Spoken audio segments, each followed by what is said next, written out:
Hi, for midterm, I had domestic violence and intimate partner violence, or IPV, on South Dakota Indian reservations. There are 9 reservations in South Dakota.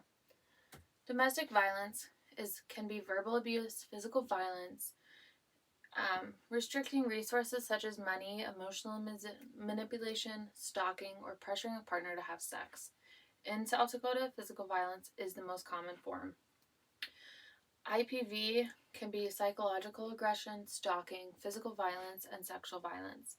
Both genders can be affected, but Native women experience higher rates than any other racial group in the U.S. Most recent, the data shows that in South Dakota, 29.7% of men and 34.3% of women have experienced physical intimate partner violence, stalking, or sexual violence in their lifetime, and Native American women experience higher homicide rates 2.5 to 3 times higher than any other non-Hispanic white woman. Almost half of the rape victims in South Dakota were under the age of 20. 9 out of 10 of the rape victims were women. Native Americans make up 40.1% of rape victims in South Dakota.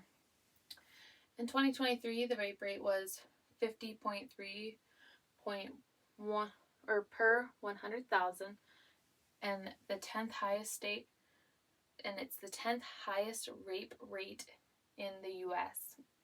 Rapid City has the 3rd highest rape rate in the U.S. per metropolitan area at 116.5 per 100,000. And then just the general cause of the violence: historical and generational trauma, geographic isolation, gaps in the support services, lack of law enforcement, or distrust in law enforcement. They can't find people to work, and distrust. Maybe they had something that they reported or their family member reported that didn't get taken care of the way they wanted or the way that it should have. The historical and generational trauma, is part of this started when they relocated to reservations, the colonization began, and just their overall cultural values. Substance abuse is another one. It exacerbates the violent behaviors. And then just limited services. Shelters are underfunded, the victims live in rural areas, and many may lack providers that are cultural competent. And then the individual and community impacts. Individuals can experience physical harm that can cause chronic pain, reproductive issues. They may suffer from depression, anxiety, or PTSD because of what they went through. They may have social isolation issues because they just want to be staying at home because of the fear of retaliation from their abuser, fear of it happening again, or the fear of the way their community will look at, or because they are kept in the home by the abuser. Communities, they can lack cultural cohesion and trust due to the lack of care and attention provided. They may have a strain put on healthcare systems and tribal law enforcement units. Often survivors need to take time off of the work, whether it be because of the mental toll or from the physical abuse that they experience. When they do return, they usually have lower productivity rates than average. Social problems, homelessness, childhood trauma, and education disruptions. Homeless housing options may be unsafe, and there are lack of funded shelters. Whether that be they were kicked out of the house or they're running, their situation was unsafe. Childhood trauma. When children are exposed to domestic violence at a young age, they may face behavioral, developmental, and academic challenges. Education disruptions. Children may be kept home from school. They may drop out of school because they're running with the victim. And then they just might be missing because they don't have the funds or the resources because of the abuse.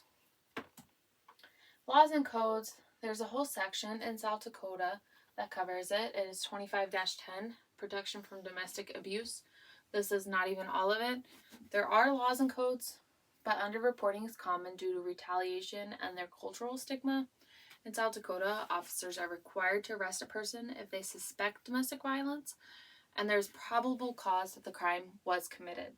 South Dakota has a mandatory minimum sentence for repeat offenders, and penalties are increased if that offense was taken in place of a minor. If minor was present for the crime, the sentence increases.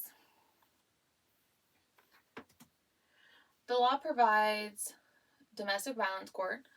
This focuses on holding the offenders accountable and providing rehabilitation.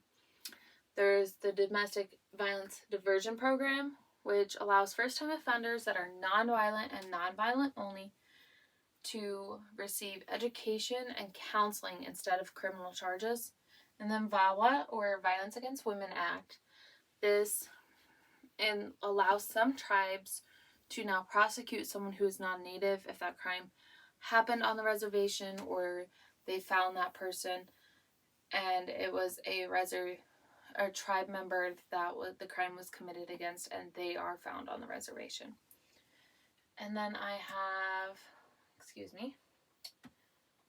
resources, National Domestic Violence Hotline, that is there. October is also National Domestic Violence Awareness Month, along with Breast Cancer Awareness Month. I will mess this Wicca up, but it is a mandatory education and advocacy program. I had to look that up. It's a group that was created to reclaim the traditional understandings of manhood that is tied with protection, respect, and responsibility. They have groups for men, youth programs, and just an overall awareness to help end the violence. And we have the Cheyenne River Family Violence Prevention Program, Strong Hearts Native, and then Sisseton Domestic Violence and Sexual Assault Program.